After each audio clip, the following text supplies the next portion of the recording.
Vítajte pri sledovaní podcastu Slovenský volejbal za čiarou. Ak nás sledujete na YouTube, tak budeme vďační za like, odber a komentár, a ak na Spotify, tak si nás nezabudnite dať do odberu.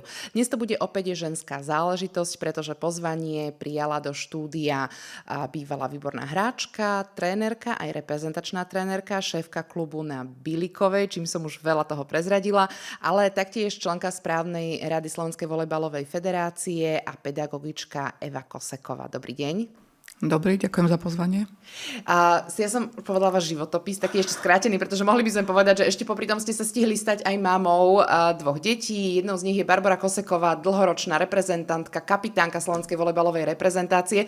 A to, čo máte všetko v životopise, všetko by sme mohli rozobrať a o všetkom by sme mohli hodinu hovoriť, ale mňa tak najviac láka hovoriť o vašom postavení v hnutí, pretože vy ste jediná žena v slovenskom volejbalovom hnutí, ktorá toto všetko má v životopise. A mňa to zaujíma zo všetkého najviac. Kto je Eva Koseková, keď si odmyslíte všetky funkcie a medaily a tituly? Eva Koseková je mama dvoch detí, ktorá je veľmi prísna na seba, je poriadku milovná, miluje čítať knihy, miluje piatkové večery so svojím manželom a svojimi deťmi, keď ideme spolu niekde von na večeru a diskutujeme o všelijakých iných veciach, ale myslím si, že v celom tom mojom živote je volejbal a úplne mimo. Nemyslím si, že by sa mi ten volejbal teda sa mne ako prelína naozaj ako v tom živote. Takže nie som úplne taká, že bez volejbalu. A vnímate to tak, že niektorá z tých rolí možno vás posunula vo volejbale alebo naopak v osobnom živote, že možno to, že ste mama hráčky, z vás robí lepšieho trénera, alebo nejaká tá rola ovplyvňovala tie ďalšie? Jasne, každá rola ovplyvňuje tú ďalšiu rolu. Takže niektoré veci z osobného života som preniesla do volejbalu a zase z volejbalu som si preniesla do osobného života. Ako ste hovorili, že ste prísna na seba, ste prísna aj na svoje deti? Áno, myslím si, že Barbor by asi mohla o tom rozprávať. Takže áno, bola som aj prísna na svoje deti. Vediete klub na Bilikovej, ste prísna aj tam. A na koho viac? Na trénerov alebo na deti? Tak to je ťažko akože oddeliť. Ja som prísna aj na deti, aj na svojich trénerov. Vždy som si vyberala trénerov, ktorí by chceli ísť mojou cestou a tou filozofiou, ktorú na Bilikovej máme, a tá je, že aby sme vychovávali v podstate reprezentantky, hráčky, ktoré by mohli ísť do zahraničia, ale samozrejme aj hráčky, ktoré potom vo svojom živote, ktoré nebudú ďalej hrať volejbal, ale budú vo svojom povolaní, aby boli dobré, aby boli pripravené do života. Takže myslím si, že som prísna aj tam, ale musím povedať, že zo začiatku som bola oveľa prísnejšia a že teraz v podstate v poslednom období, že trošku som musela zmeniť, ale nemyslím si na tom, že prísna, ako čo sa týka veci, ktoré chceme, aby sme akože dosiahli, ale možno tými prostriedkami, že ako získať čo najväčšiu kvalitu. Tak áno, disciplína sa dá budovať aj bez nejakého kríku, ponižovania a tak ďalej. To sa na Bilikovej nedeje. Určite vychovávate reprezentantky. Je vidno, že keď je nejaká spoločná fotka, že toto sú dievčatá, ktoré kedysi hrali na Bilikovej. Čo pritom cítite vy?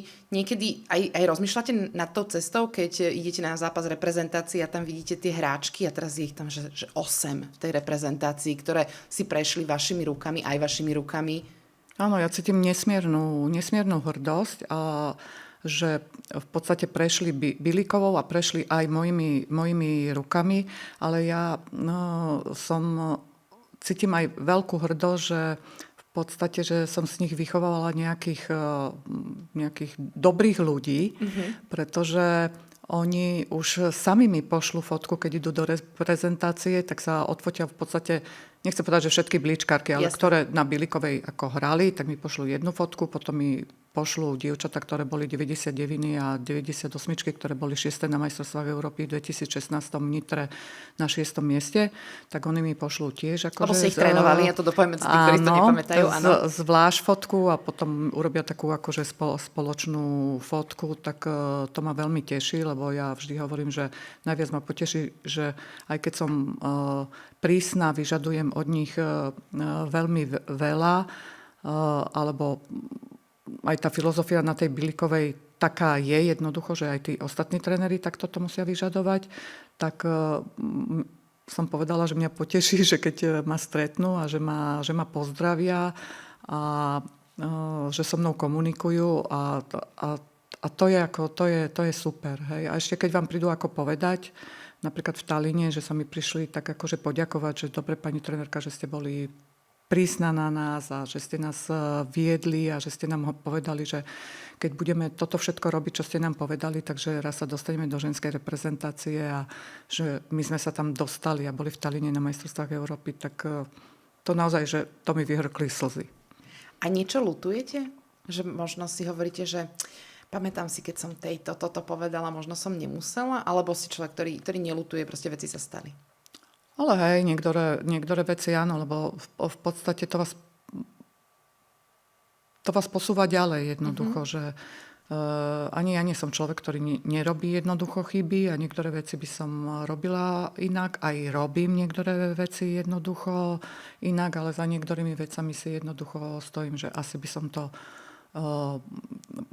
poviem, neurobila alebo nechcela zmeniť v niektorých veciach. Ale niektoré veci áno, lebo to človek sa musí pozrieť spätne do zrkadla, aj prijať určitú kritiku. Ja som veľmi, musím povedať, nahnevaná na kritiku, na seba, že keď niekto niečo akože povie, nemyslím iba na mňa, ale vôbec akože keď niekto príde do klubu a potom aj niečo povie, že to ste neurobili alebo to neviete, ale ja aj si zavolám iných trénerov, aby sa prišli pozrieť na tie hráčky, ale ja som potom tak celkovo nahnevaná, že my sme si to nevšimli a že my sme to akože neurobili, ale musí byť tá kritika, ktorá má nejaký cieľ, že nás akože posúva, nie, že čo vy to tu robíte, alebo ako to hráte.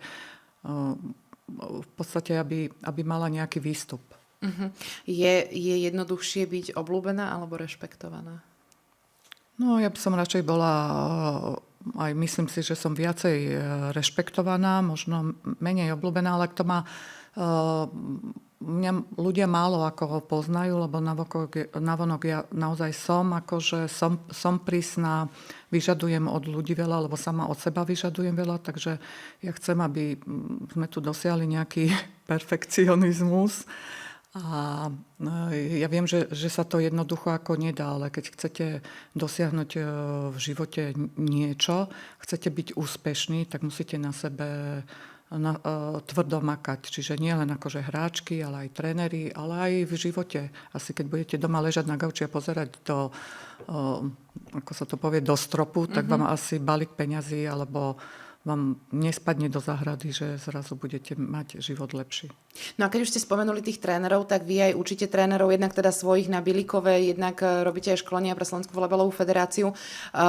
V čom sa to tými rokmi mení, lebo vy to už viete hodnotiť? V čom možno títo tréneri, čo im ide lepšie, ako to išlo tým predchádzajúcim? Čo naopak, máte pocit, že sa vytráca z tohto povolania?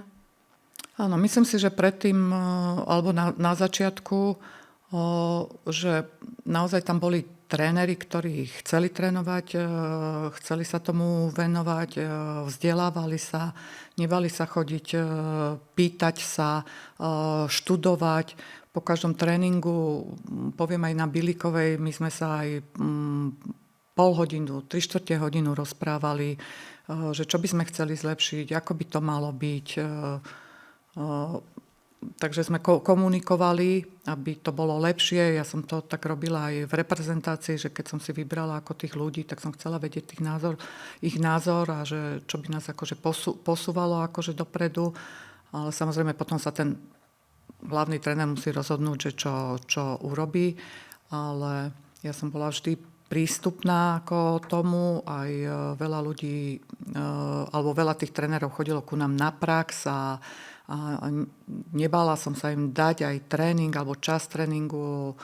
A teraz sa mi zdá, že nám je jedno, chceme mať veľa ako trénerov, že chodí veľa rodičov, veľa trénerov, ktorí možno len chcú byť ako tréneri, lebo ja neznášam, keď oni prídu, poviem urobiť si jednotku a ja len vojdem do telocvične a mi povedia, no viete, ja som rodič iba a ja som tu iba kvôli dcére a však všetci urobíme a tak ďalej, hej. Takže to už ten prvotný pohľad, ja na nich pozerám, tak keď ste si tu prišli niečo urobiť, tak chcem, aby ste to aj poriadne odviedli tú prácu, naučili sa, pripravili sa, že to nemá byť iba taký, že prišiel som na nejaký hodinový kurz, kde sme si dali, nechcem povedať pivo a išli sme ako domov. Takže ja som tam veľmi prísna, čo niektorí mi aj akože vyčítajú, veď sú to rodičia, veď sú to len takí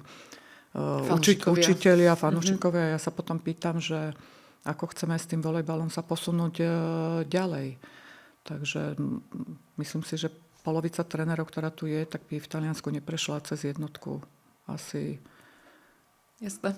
A keď sa bavíme o tých profesionálnejších, ktorých máte na Bilikovej, prezradíte, ako napríklad ich mentorujete alebo učíte v takom tom, teraz nie, že ako robiť cvičenia, ako majú byť nohy, lebo však väčšina z nich prešla FTVŠ, takže to vedia, ale máte napríklad autoritu bez toho, aby teda tie hráčky z toho mali nejaký psychický problém? Áno. Ako? Myslím si, že mám autoritu z toho dôvodu, že čo všetko čím som si akože prešla, že za mnou je nejaká tá práca. Ano.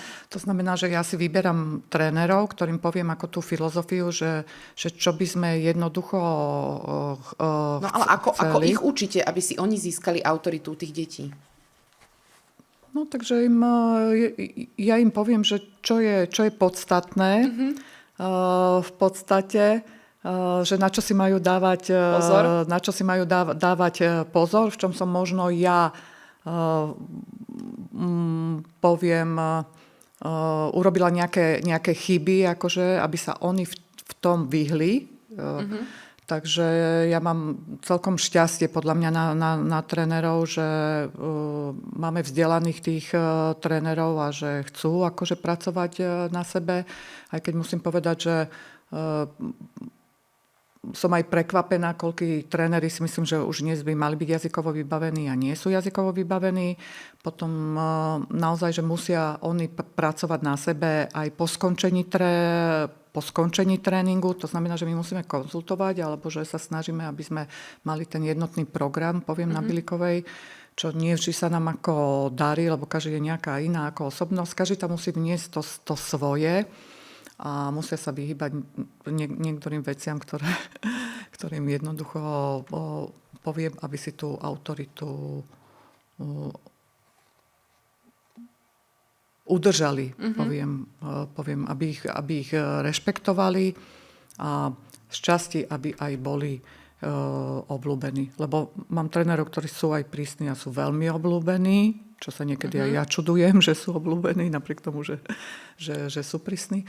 Ale zase musím povedať, že sú zase veľmi slušní na sieťach. Aj my sme tento rok rozbehli naozaj, že zahlcujeme podľa mňa sociálne siete, že čo robíme, aby ľudia ako rodičia, priaznivci volejbalu ako videli, že ako pracujeme na Bilikovej, že naozaj dneska vedia už robiť aj s tým data volejom, takže v tomto sú ako oveľa rýchlejší, ale zase musíme povedať, že je to aj taká akože doba. My keď sme začínali, tak ja keď som išla na prvú Európu a sme dostali ten data volej, tak kým sme to spracovali, urobili, tak tie ostatné družstva, ktoré tam boli z iných štátov, tak tí to mali za hodinu a my sme to robili 15 hodín, čiže my sme sa postupne to učili, lebo tu sa to vyvíjalo strašne pomaly, lebo ten data volej, keď ja som hrala v Taliansku, tak už dávno existoval, čiže u nás sa to veľmi pomaly zapracovalo a aj tak si myslím, že napriek tomuto polovicu trénerov akože nevie o tom data volej.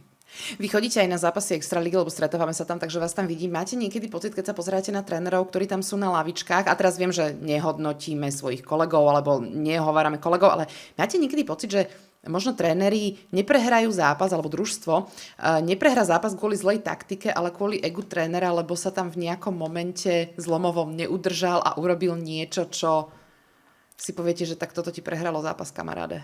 Áno, je to. Ja nehovorím, že je to často, ale musím povedať, že aj také veci sa musia stať, aby sa tréneri z toho poučili. Ale ja aj vidím, že si nepomáhajú navzájom, ako tí tréneri, ktorí sedia ako na lavičke. To znamená, že mnoho klubov máme takých, že ani nemajú lavičku, ktorí by im pomohli. Potom naozaj nevyužívajú dneska, ako napriek tomu, že máme lígu, poviem takú, akú máme, tak ja si myslím, že napriek tomu by sme mali jednoducho používať tablety na lavičke, aby sme videli, ako to družstvo, ale naše pracuje, ako hrá super. A to si myslím, že nevyužívame, aj keď ja vidím, že niekedy ani nemusíme, že tie družstva hrajú stále to isté. Máme tu 1-2 trénerov, kde vidím, že príde play-off a oni niečo zmenia a hrajú niečo iné a sú veľmi ako pripravení a niektorí sa mi zdajú, že čo robili, že nie sú pripravení.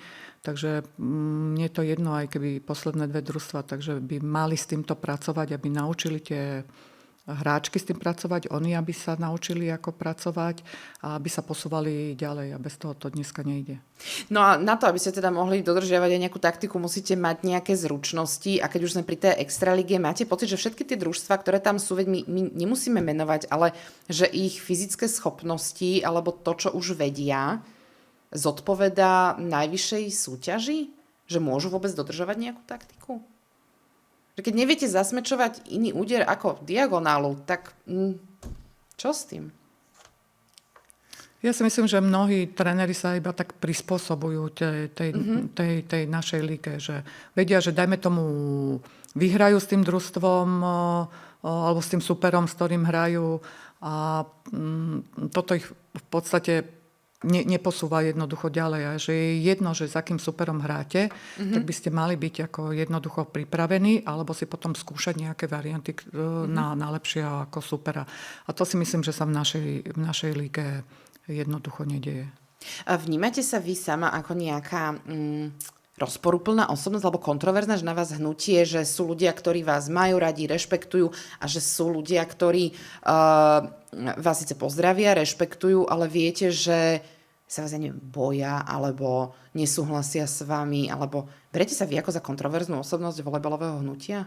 Vnímate to tak? No, tak asi z časti aj áno, ale myslím si, že naozaj veľa ľudí ma vôbec akože nepozná, lebo keď si na začiatku si sa ma pýtala, že kto som, tak, no, preto natáčame aj tento podcast. Tak veľa ľudí vôbec akože nevie, že ja pomáham strašne veľa klubom, chodím po Slovensku, chodím do klubov, kde sama poviem, že chcem tam ísť, tak sa prihlásim, že by som chcela.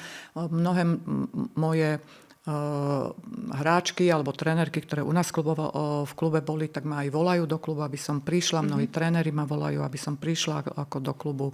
Buď sa pozrieť, buď sa porozprávať, alebo aj urobiť tréning. Ja aj každému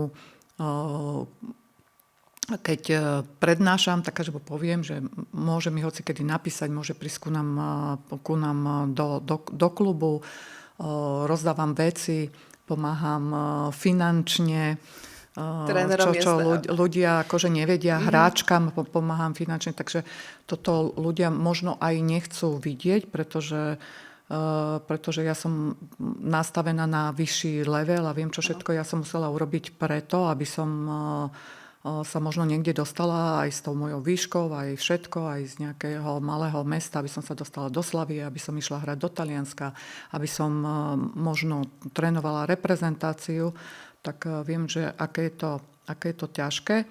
Tak na druhej strane ja chcem pomôcť tým ľuďom, chcem tie svoje poznatky niekde aj ďalej odovzdať, ale som aj veľmi kritická k tomu, pretože poviem, že ja nemám rada takú priemernosť, ale chápem, že musia byť aj kluby, ktoré majú iba mladšie žiačky a staršie žiačky, ale nech tam jednoducho pracujú. To znamená, že ja som kritická, ja chcem, aby tie lepšie hračky išli do lepších podmienok, lebo ja som to sama zažila. Ja hovorím, že keby som možno nešla zo Svitu do Popradu, z Popradu do Kežmarku, kde už hrali majstrovstvá Československa a odtiaľ nešla do Slavie, čo ja som všetko robila preto, a ja som si povedala, že chcem ísť do Talianska, som urobila všetko ako preto, a keby mi to tí tréneri neumožnili, tak ja hovorím, že možno, že dnes predávam v Tesku vo Svite. Takže ja si myslím, že každá hráčka, keď nemám na ňu podmienky, a nemám jej čo dať, tak by som ju mala niekam jednoducho posunúť, a ja to na tej Bilikovej robím, čo ostatní možno hovoria, že ja im chcem možno niekoho zobrať, ale ja im nechcem zobrať, ja im chcem dať jednoducho priestor, aby možno mohli lepšie trénovať, a ja už sama pripravujem celú tú filozofiu, že keď ona raz skončí a že pôjde do Čiech študovať, tak už jej hľadám dopredu, že kde by mohla ísť hrať. Tie, ktoré idú reprezentantky, posúvame ich do klubov. Však my sme jeden rok posunuli aj do VKP a do Slávie hráčky, kde nám odišlo 9 hráčok a Jaro Hančák sa ma pýta, že či bude so žiačkami hrať juniorky. A ja hovorím, ale my už im nemáme jednoducho čo dať. To znamená, že oni musia ale chcem, aby boli hráčky pripravené, nie aby odišli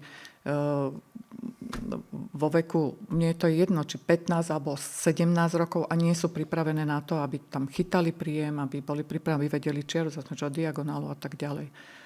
Ja nehovorím, že sa nám to všetko jednoducho darí, ale tá filozofia je taká, aby hračka išla pripravená, aby išli hrať do tých najlepších klubov. A kde sa toto zrodilo, že máte takýto perfekcionizmus, alebo že viete, kde je ten najvyšší level? Bolo to, keď ste hrávali v Taliansku, ukázalo vám to Taliansko, že a toto je latka a sem sa potrebuješ dostať, a vtedy ste si povedali, že a budem sa snažiť, aby každá dosiahla túto latku? Nie, ja som mala od narodenia, ja som chcela vyťaziť a niečo dosiahnuť, a myslím si, že v tej dobe aj sme oveľa viacej sa chceli niekam dostať. Niečo ako dosiahnuť. Ja nehovorím, že teraz to tak nie je, ale je, poviem, taká ľahšia doba. Môžeme cestovať, môžeme študovať, môžeme chodiť, kde chceme. A vtedy, aby sme mali lepšie tie podmienky, tak musel človek naozaj veľmi veľa dokázať, aby sa niekde dostal. Veď tie podmienky do Slavie sa dostať, kde boli 190 cm hračky a príde tam nejaká vtedy ešte Cuníková, alebo čo, ktorá má... Koľko? 180? Nemám, to znamená 1,78 m, asi aj s teniskami, tak to musíte byť naozaj riadne pripravený, makať, že ja som naozaj drela, aby som niečo dosiahla, lebo ten výber bol úplne iný, hej. A keď boli tie CTM-ka, tak to naozaj dievčatá po celom Slovensku snívali, aby sa dostali, poviem, do Slavie, alebo možno chlapci do Červenej Hviezdy, hej. A teraz je a potom začal nábor zrazu. Hej. A že my už nevieme výber. Čím sa to stalo? Generáciou, systémom? Čím sa stalo, že zrazu stratila nejaká generácia cieľavedomosť? Alebo takú tú, že preto musím makať? Alebo čím sa to podľa vás stalo, že to zaplňame aj hráčkami, ktoré na to možno nemajú? No zrazu sa to tak prelomilo. Ja musím povedať, že je to možno ešte aj 10 rokov dozadu sme mali výber. Hej. A teraz už je to nábor, ale prišlo tu strašne veľa nových športov, možno jednoduchších, taký florbal, veď ten tu, my sme nemali páru o nejakom florbale, dneska je to ľahké kúpiť jednu hokejku a ste v telocvični, každý si začal robiť svoje nejaké prípravky, mnoho športov tu bolo, však predtým toľko naozaj odvetví tu nebolo. Možno nemali sme na to ani priestor, ani infraštruktúru, ale jednoducho toľko tancov, čo tu my máme a odvetví, hej, každý je majster sveta. Áno, do ktorého práve ako sa prihlásil, takže to bola taká prekvapená, že vždy, však väčšinou sme mali 9 maturantiek v juniorkách, hej, že keď končili juniorky, teraz máme ledva jednu, poviem, juniorku, alebo, dobre, teraz sme ich mali ako viacej, ale jednak tí rodičia, ktorí chcú, aby chodili na angličtinu, na hudobnú a venovali sa štúdiu a išli do zahraničia, takže to tiež akože má časť tej veci. A potom volejbalom sa dá ísť do zahraničia. Áno, ale potom aj tie veci, ktoré boli dobre nastavené, tie sa zrušili. Že poviem tie CTMK, TSMK, potom my sme mali, ja neviem, na Štrbskom plese sme chodili do FISu stále na sústredenia a tak ďalej, potom sa to všetko popredávalo, nám nič v podstate neostalo.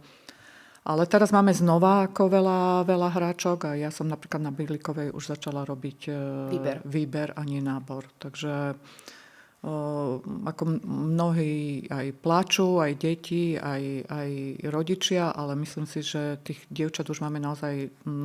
Koľko máte približne detí? Vo všetkých kategóriách dokopy. Koľko má Bílikova? No, my máme možno aj 150, aj 180, lebo počítam, že máme aj neregistrované. Ja už som si otvorila aj vlastnú prípravku.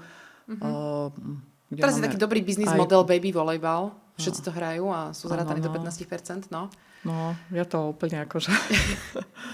Neotvára Bílikova baby volejbal, hej? Ale máme aj my baby volejbal, lebo jednoducho máme jedno družstvo, kde sa točí 15 dievčat, lebo to už som povedala, že to už je ako pre mňa veľa. Ja chápem aj tú štruktúru, aby sme dostali nejaké peniaze a tak ďalej, že musíme mať licenciované tie hráčky, hej, že musia mať licencie a tak ďalej, ale nie som úplne nadšenec tých trojkových a štvorkových. Ale keďže si otvárate tú vlastnú prípravku, tak musia aj niečo hrať, ale tie lepšie tam nechodia hrať. A otvorím málo tých družstiev, lebo tých trénerov je aj málo, ale aj tých hráčok. V Bratislave je to dosť veľký problém, aby sme udržali, poviem, 2 družstva, aby stále tam chodilo tých 8 hráčok, lebo to je vždy niečo, dovolenky, anglické školy, lyžovačka a tak ďalej. Takže ja preferujem potom, že radšej je tam viacej tých hráčok a sa menia. A tie lepšie vyťahnem niekde inde do žiačok a tak ďalej a oni... Aj niekto musel, keď hovoríte, že ste začali robiť výber, aj niekto proste musel z Bílikovej skončiť, lebo nesplňal výkonnostné kritéria? Už sa to stalo? Áno, napríklad už posledné 2 roky, preto ja som netrénovala, že som už z prípravky posielala 2012 preč. Takže, lebo som si povedala, že už 2012 niektoré u nás už hrajú a tieto nesplňajú. Takže som ich doporučila do iných klubov, aby išli, že možno, že tam by ich zobrali, lebo samozrejme nie každý klub má nejaké výkonnostné kritéria by tam ako mohli byť, ale ja som asi aj 10 detí poslala preč z prípravky. Čiže v septembri oni prídu, ja ich nechám tam, poviem, týždeň, 2 týždne, ja to poviem aj tým rodičom a potom si poviem, že radšej si nechám už 14 a inak toto môžeme povedať aj klubom po Slovensku, ktoré možno majú aj pri 14-ročných deťoch problémy s prestupným a tak ďalej, že v Bratislave naozaj to funguje, lebo viem, že aj Mišo Matušov odporúča deti napríklad Vivusu a že Vivus potom tiež síce s ťažkým srdcom, ale častokrát odporúči nejakú lepšiu hračku inde, že v Bratislave to, dajme tomu, tak nejak funguje. Samozrejme, aj levice vedia, že keď už neviem ponúknuť viac, pustím ďalej. Takže toto normálne vie fungovať, že sa takto odporúčajú hráčky iným klubom. Nelákalo vás niekedy, že tak kašľam na to, nebudem prísna, nebudem to takto robiť, budem radšej obľúbená? Nemáte takéto jak by som to povedala, že sa takto zrútite a poviete, že... Nie, samozrejme, že ja som upustila od nejakých vecí, pretože sa mi zdá, že tu na Slovensku, že my si nechceme jednoducho pomáhať, veď ja som bola v toľkých reprezentácií, dosiahla som medaily a tak ďalej a nakoniec sa vás ani neopýtajú, že čo si robila možno, že ten trend ide, ale že čo si robila možno dobre, alebo ako by sme to mohli nastaviť, tak toto tu v podstate neexistuje, že by sme si sadli a povedali, hej, že keď skončíte, tak v podstate odídete a príde nový tréner, ktorý ani nikde nebol, je úplne akože nový a... No toto si všimne mám pri tých mládežníckych reprezentáciách, že v podstate mám pocit, že každý rok vyhlasuje Slovenská volejbalová federácia výberové konania na trénerov rôznych kategórií. Ste sa prihlásili posledné roky na nejakého reprezentačného trénera, alebo už to ani neskúšate, lebo ste pochopili, že všetci chcú asi mladých? No posledné, poviem, 4 roky už som sa ani neprihlásila, aj keď do jednej som sa ako chcela prihlásiť, ale potom som si povedala, že sa tam prihlásil ten môj tréner, nech tam ide ten môj tréner. A v podstate chcela som mu pomáhať, ale neviem, kde je tá pravda, či ma nechcel on, alebo oni ma nechceli. Hej, tak to je jedno, neviem, akože som povedala, že ja mu môžem ako veľa pomôcť, že nemusím byť ja možno aj trénerka, môžem byť vedúca družstva a tak ďalej, veď som zažila toľko dobrých, máte toľko medailí a my máme teraz problém sa kvalifikovať veci a že ja sa ako čudujem, lebo ja keď som išla a som mala prvýkrát reprezentáciu, Barbor sa narodila takže tuším, ona mala 2 roky, ja som bola na majstrovstvá sveta v Thajsku a doma bola Európa v Považskej Bystrici a v Puchove. A ja som sa tak pripravovala, že som chodila do školy bola som za kondičným trénerom Vavákom, že, lebo vtedy sme ešte kondičného trénera nemali, čiže ja som s ním prebrala, on mi povedal, že čo by som mala ako robiť úplne celé. Išla som za rozhodcami, kde mi vysvetlili úplne všetko, lebo to bol akože stres, že aby som tam nepremárnila ani 1 minútu a neurobila nejaký prúser. Jednak som sa pripravovala, že keď budem niečo anglicky musieť ako rozprávať, tak aby som mala tie vety jednoducho akože pripravené. A okrem toho, však ja som zažila, však ja som bola napríklad s Luborom Halandom a Lubor Halanda mi bol asistentom na majstrovstvá sveta. Ja som sa toho vôbec akože nebala, že práve, že on mi niektoré veci aj pomohol, lebo ja som v tom čase bola mladá, ja som chcela, aby všetko bolo 100%, to znamená, že aj mimo, a čiže som sa aj na niektoré veci niektoré veci som chcela, aby boli 100% a tam by nemuseli byť 100%, hej, že vy musíte mať aj, nielen, že sa pripravujete po športovej stránke, ale vy musíte dodržiavať aj tie pravidlá mimo toho volejbalu, lebo inak to jednoducho akože nedosiahnete. Ale potom musíte dať aj tým hráčkám, že ste v Thajsku, tak musia ísť, áno, voľnosť, musia si ísť niekde nakúpiť na nejaký výlet, hej. A tam mi napríklad Lubor ukázal, že Eva, ty si povedala, že nepôjdu do obchodu, ale ja som ich pustil, hej.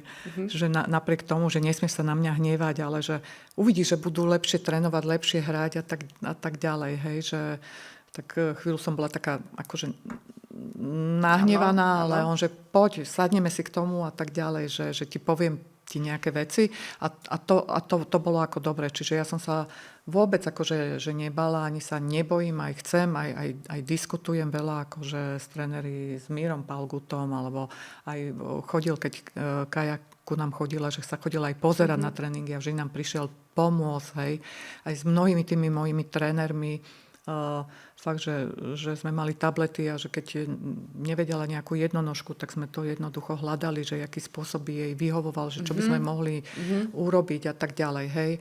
No, ale tí dnešní, tí tréneri, niektorí to akože, poviem, že o 6. končí tréner a 6:05 už ho jednoducho akože nevidíme. To znamená, že toto sa podľa mňa tak akože vytratilo, že... Ale nie teda na Bilikovej. Tam. No, tak aj na Bilikovej sa to ako stane, tak potom jednoducho my sme boli takí asi precíznejší viacej a oni sú viacej, že však to netreba, alebo čo, ale ja im potom vysvetlím, že to treba, že potrebujeme sociálne siete, lebo máme nejaké dotácie a tak ďalej, potrebujeme fotky, máme strašne veľa pomôcok, že tie pomôcky musia byť tým, že sme niekde na nejakej cudzej škole, že musia byť pekne uložené, lopty spočítané. Na koľkých školách inak teraz Bilikova trénuje? Ja som bola prekvapená minule, keď som videla, že vy už nie ste len na Bilikovej, vy ste už všade možne po Bratislave.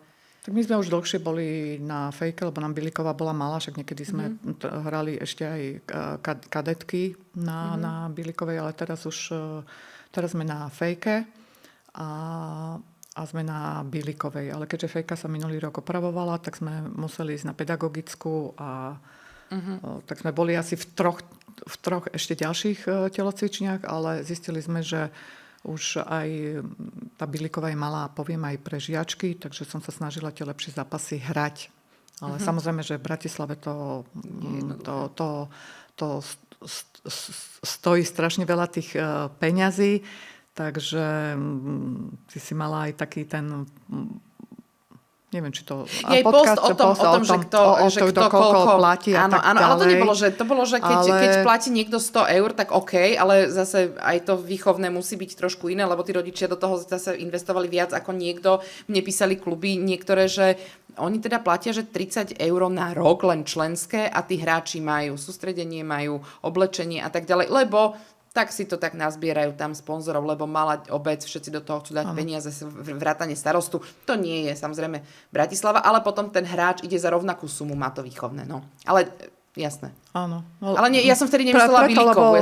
Áno, ale ja som to iba chcela tak akože že povedať, že aj keď mne sa zdá, že my málo vyberáme, ale tí rodičia niekde si musia jednoducho akože priplácať, ale ja sa teda ako naozaj snažím, že my chodíme na turnaje, chodíme do Talianska, do Česka, že tie peniaze a ešte si musia aj akože priplatiť na tie turnaje, ale snažím sa aj veľa hľadať od sponzorov, ale v Bratislave aspoň u nás je to akože veľmi, veľmi, veľmi ťažké.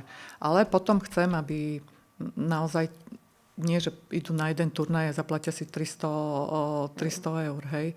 Čiže my tých turnajov naozaj máme veľa ako deti, ale už som povedala, že sa budeme viacej teda na tú kvalitu. A už len keď dokončím akože tých trénerov, a nie len, že trénerov, ale aj keď sme sa o tých peniazoch bavili, takže my máme naozaj akože neuveriteľnú aj tú výbavu, hej, že máme nahrávacké koše v každej, máme smečiarsky trenéžer, máme pištole na meranie rýchlosti a tak ďalej. Len teraz sa musia tí tréneri naučiť aj to všetko vybavenie používať tak, aby to niekde išlo, lebo ja tiež nie som spokojná ako v klube posledné 3 roky s tým, že máme hráčky, ale tá výkonnosť nie je taká, aká by jednoducho ako si ja predstavujem, že by také hráčky mali mať. A čo vás z tohto všetkého najviac baví, keď idete do haly ešte niekoho trénovať, že zaskakujete za trénera, alebo naopak to manažovanie klubu a videnie takého toho big picture, to poviem, že vidíte nad celý klub a máte taký odstup, alebo naopak možno by vás viac bavilo, keby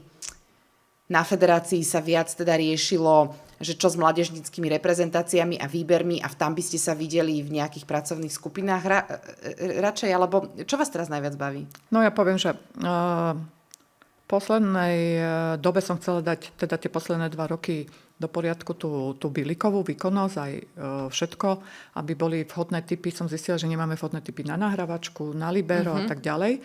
Takže to sa Taký audit klubový. Áno, presne tak. Takže to sa mi teraz ako podarilo, že máme aj 2010, myslím si, že má predpoklady, lebo nechcem povedať, že či je perspektívna a tak ďalej, že má predpoklady, to isté máme v 2012, už vyberám 2014, to isté akože na Libere, že aby sme mali vhodné typy na tie pozície, to sa mi jednoducho podarilo a že to ma aj tak ako bavilo. Už som si myslela, že nemusím trénovať, ale potom, keď príjem do telocvične, tak zistím, že mňa veľmi akože baví ako trénovanie a že by som bola, však som bola a stále si myslím, že by som bola výborná ako trenérka, ale toto bolo ako potrebné, takže som toto urobila, aj keď som teraz, aby som videla aj tú výkonnosť tu aj v Bratislave a tak ďalej, tak som chodila s takým družstvom C, že som chodila na 1-2 tréningy a chodila som s nimi hrať, lebo nemali ich kto kaučovať a myslím, že to bolo super, lebo som aj mala prehľad, že ako my trénujeme a to Cčko, ako je možné, že poviem naše Bčko a Cčko je v druhej lige prvý, druhý žiačok a to isté akože kadetiek, tak chcela som vidieť ten pokrok, že aký my sme urobili a aký urobili tie ostatné. Ale myslím si, že to som aj chcela, že myslím si, že ja by som bola úplne akože výborný športový riaditeľ na zväze, lebo ja som mala naozaj, aj mám veľký prehľad o mládeži. Teraz som to tak nechala, lebo som zistila, že taká vec nepripadá mne akože do úvahy a že toto by mne akože veľmi sedelo. Mňa kto sa opýtal na nejakú hráčku, reprezentantku, tak ja ročník narodenia, všetko akože kde čo hrala. Takže kto mňa sa opýtal na hráčku, tak to som všetko akože vedela, že toto by mi nesedelo, ale toto sa neudialo. Tak som si povedala, že dobre, tak ja z tej Bilikovej vybudujem nejaký klub, ktorý bude na nejakej úrovni. Nie všetko sa nám akože podarilo, ale jednoducho myslím si, že toto by mi sedelo. No, viete, že vy ste, teraz mi to napadlo, s Evou Bielikovou, vy ste prvé ženy v správnej rade Slovenskej volejbalovej federácie. Bola tam predtým Adriana Marčaková, ale iba teda chvíľu, ale vy ste tam už dlhšie, ste už druhé funkčné obdobie, ste prvé ženy. Takže musíme my aj s týmto byť trpezliví, pretože je to neuveriteľné už... Zelenou. Pardon? Zelenou A čo som povedala? Bielikovou, Evou. Aha, áno, s Alenou Bielikovou. Takže ide to pomaly, ide to. Ale mali ste niekedy pocit v týchto stretnutiach že musíte byť tvrdšia, lebo ste žena? No to určite. Jasné. To určite. Nechcem to tak akože úplne rozoberať, ale ja musím povedať, že som mala aj takú prirodzenú autoritu od začiatku, tým, že som bola v československej reprezentácii, že som hrala v Taliansku, aj keď nie tú najvyššiu, ale tú druhú, veď tam mohli byť len 2 cudzinky, takže takú autoritu som mala, ale však som bola aj reprezentačná trénerka v 30 rokoch, takže že to úplne až tak neberiem tragicky a nikdy som nad tým ani tak akože poviem neplakala alebo niečo, že ja som tvrdo na sebe pracovala, aby boli za mnou výsledky a sú za mnou výsledky a že ostatní nech. No, nikto z mužov nemá v životopise to, čo vy, lebo nikto si medzi tým nestihol odskočiť na 2 materské, hej, čiže všetci to mali jednoduchšie, v podstate jediná manažerská pozícia na SVF, ktorá je obsadená ženou, je teda plážový volejbal. Míša Cibulová, ktorá mimochodom, tak ako vy tiež tým, že vozí deti, tak má prehľad kto kde, aké dievča. Možno je trošku škoda, že to nie je rozdelené na tú chlapčenskú a dievčenskú časť. Tá mládež a ten športový úsek, že by to malo zmysel. Čo vás ešte na volejbale hnevá a čo vás naopak teší na slovenskom volejbale? Teší ma teraz, že sa chytili tie mladé hráčky v reprezentácii, napriek tomu, že my sme hrali so slabšími, ale jednoducho my už... Porazili sme Fínsko. Áno, ale že my už máme také postavenie jednoducho, že nás nalosovali tak, aby sme hrali s takýmito družstvami, takže že sa tam niektoré naozaj celkom dobre chytili. Takže to ma tak akože celkom potešilo, že nemusel niekto hovoriť, že ešte tam mi musí ísť niekto stále akože pomáhať a tak ďalej. A že si to vybojovali. Takže to ma ako teší, že stále môžu byť v hre o majstrovstva sveta znova. Čo ma hnevá, má v podstate to, o čom sme sa doteraz bavili, že som si myslela, že už začneme a že pôjdeme viacej akože do tej kvality a na tom jednoducho nepracujeme. Takže nemyslím, že kvality akože, nielen akože trénerskej, že tréneri, lebo ja nechcem sklznúť do toho, že máme horšie podmienky, ako majú v Čechách aj čo sa týka infraštruktúry. To jednoducho ako máme menej peňazí, čo sa týka v kluboch. Takže to určite ako máme, ale keď sa pozrieme, že koľko máme tých trénerov a koľko máme tých hráčov, tak nám niečo jednoducho my sme na tom neboli ekonomicky chýba. lepšie, keď naši muži boli 5. na majstrovstvách Európy. Hej, že my sme niekde už boli, čiže my nechceme nemožné, my sa len chceme približovať tomu, kde už sme napríklad boli, hej, a prekonať to. Čiže to je úplne presne, legitímne. lebo mňa práve hnevá, že my nechceme byť dôslední, nechceme si dať v podstate poradiť, že keď niekto povie nejakú kritiku, tak to každý bere, že bože môj, hej. Mne nemusíte hovoriť, áno. Takže ja musím povedať, že my z repre po nejakej meuze, kde sme skončili 5. alebo 6., nechcem byť úplne ako kritická, ale my dostaneme tie hráčky a ja čítam, že či dobre čítam, hej, to hodnotenie, lebo tam by malo byť jasne napísané, že tak, lebo prídu len moje hráčky, čo ja úplne si myslím, že by sme mali dostať všetky hráčky a mali by sme o tom ako konzultovať, že aké hráčky sú tam a že by mala o tom širšia verejnosť vedieť, že kvázi prečo tam sú napríklad? Áno, lebo tieto sú také perspektívne a tak ďalej a že majú na to, nemajú na to.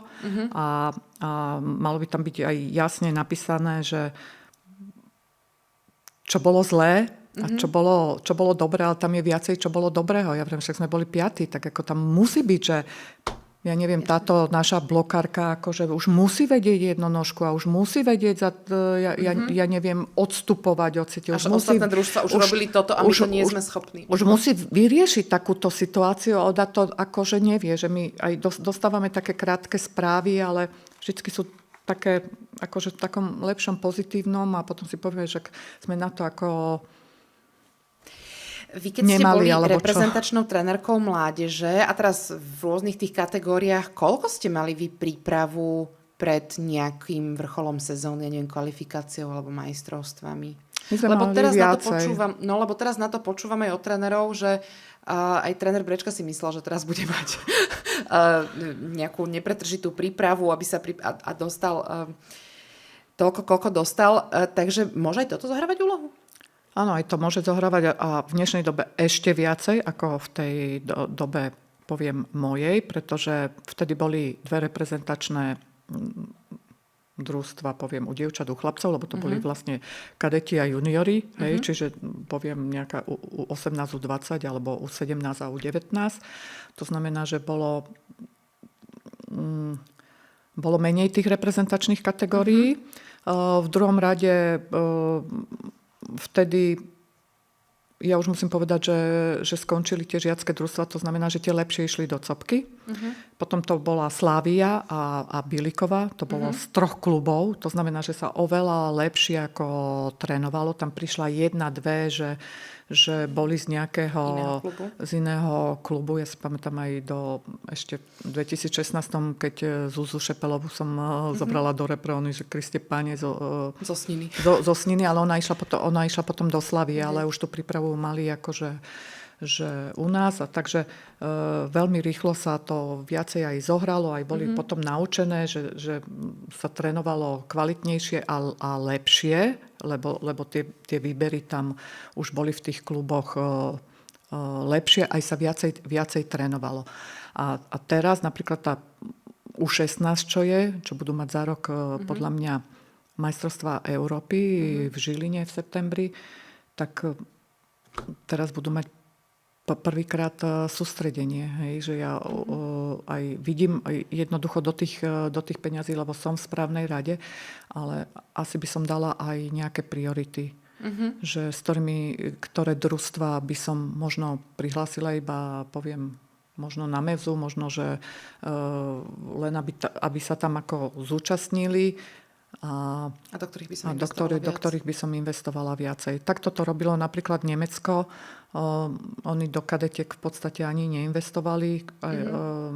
Dajme tomu, išli na Európu a na svet už nešli. Povedali, že jednak aj nemajú peniaze, nebudú pripravení, tak na čo tam idú, aby boli 24.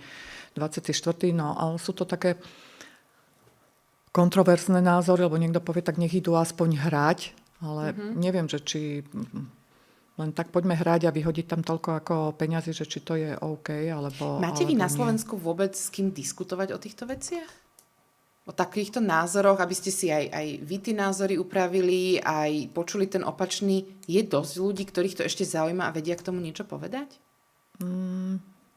Moc nie. Ja sa toho akože nebojím. Ja aj sa snažím diskutovať, aj keď prednášam, že niektoré veci ja poviem aj na môj klub, že s čím som akože nespokojná a kritická, keď mám akože že skúsenosti. A mám taký dojem tu, že mnoho ľudí je jednoducho nastavených, však hráme extraligu. Hej? A ja si napríklad nemyslím, ja si myslím, že nám stačilo možno aj 8 družstiev a nech je kvalitnejších a nech hrajú radšej prvú ligu, nech sa pripravia a potom idú do extraligy. Takže...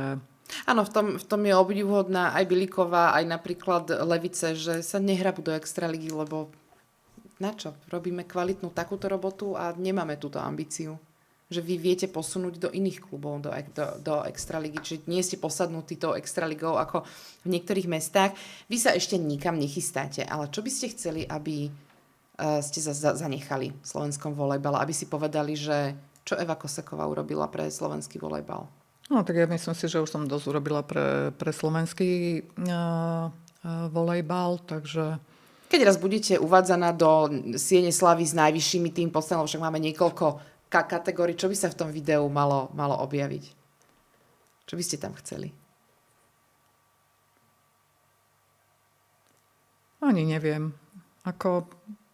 Vybudovala, alebo... Ja si myslím, že som už v podstate urobila dosť. Bola som dlho akože optimistka a už som teraz akože trochu pesimistka. Aj preto som sa v podstate vrhla na ten klub, že budem tam robiť jednoducho, poviem dobrú robotu. Takže jedine čo ma v podstate trošku štve, že som nebola, napriek tomu, že som bola v toľkých reprezentáciách, vychovala toľko reprezentantiek, že som na žiadnej Európe nebola v nejakej pozícii.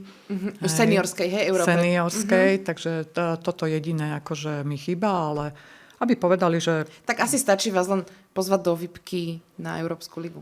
No. Tak to je odmena, že ste vychovali reprezentantky. Za čo teda vy vidíte ešte, že zmysel, že za čo sa ešte oplatí bojovať? Za klub? Stiahneme sa všetci do ulic? Do svojich klubov? Ale nie. Tak... Nie si jediná totiž, ktorá mi to hovorí. Alebo by mi to povedala. Nie je to, lebo ja stále preto mám možno aj... Nechcem povedať, že niektorí... Nie, že nemusia, ale ja poviem, že ja hovorím tu na Slovensku, že sa nepohneme ďalej. Keď malé kluby nepovedia, že že budú si robiť svoju robotu na čo jednoducho ako majú. Ja to poviem na rovinu, že ja keby som bývala v nejakom malom meste, rozbehla by som trojky, štvorky, možno mladšie žiačky, možno a staršie žiačky, by som videla, že na strednú školu chodia do Košic, do Svitu neprídu, alebo ja neviem, do nejakého malého mesta, tak mne by nestačilo, že by prišla v piatok domov z Košic na tréning a išla som v sobotu s nimi hrať kadetky, len aby som mala kadetky. To znamená, že ja by som išla do klubov, ktorí robia dobre, by som povedal, že ja pre nich budem robiť, že oni podporia mňa, podporia klub a ja im poviem dodávať hráčky. A že oni prídu ku mne na nejaký tréning, moje hráčky prídu ku ním, poviem, na sústredenie, tie, s ktorými budú chcieť vyberať a tak ďalej, že jednoducho, že keď sa chceme posunúť, tak musíme všetci na tom jednoducho zapracovať. Ale musíme sa aj učiť, to znamená, že tí tréneri musia na sebe jednoducho pracovať a tu ja práve toto si myslím, že na tom nepracujeme, že každý čaká od toho druhého, že mu niečo jednoducho dá, alebo neviem, že musia mať prípravy, že musia chodiť sa pozerať na volejbal, že musia diskutovať o volejbale. A že to nás jednoducho posunie ďalej, lebo aj napriek tomu, že poviem, možno moja dcéra bude končiť alebo nebude končiť, tak ja ten volejbal jednoducho milujem a v našej rodine ten volejbal je jednoducho na stole každý deň, tak nie je mi to jedno, napriek tomu, že šťastie nevidím, ako sa to povie, svetlo na konci tunela. A že keď toto sa neodbremeníme od toho, že naozaj si budeme pomáhať a pýtať sa, že tak čo robíte vy jednoducho akože lepšie. Hej, my sme teraz na konci spolupracovali aj s Olympom, to znamená, že sme sa tam pýtali, že čo robia a ako robia. To znamená, že naozaj, že ja mám komunikáciu s viacerými ako klubmi, lebo keď to tu jednoducho nepôjde, veď ja sama spolupracujem s jedným veľkoklubom, takže a stále si myslím, že tam máme neuveriteľné rezervy, aby to bolo lepšie. Ďakujem vám veľmi pekne. Vy si viete všetky úspechy trénerky Kosekovej nájsť na internete. Je toho stovky článkov, ale možno teraz ste zistili, kto je naozaj Eva Koseková a aké sú jej myšlienky pre slovenský volejbal. Ďakujem, že ste nás sledovali aj až do konca. Ak budete chcieť, zanechajte nejaký komentár, poprípade otázku a pani Koseková na ňu možno odpovie. Pekný večer ešte.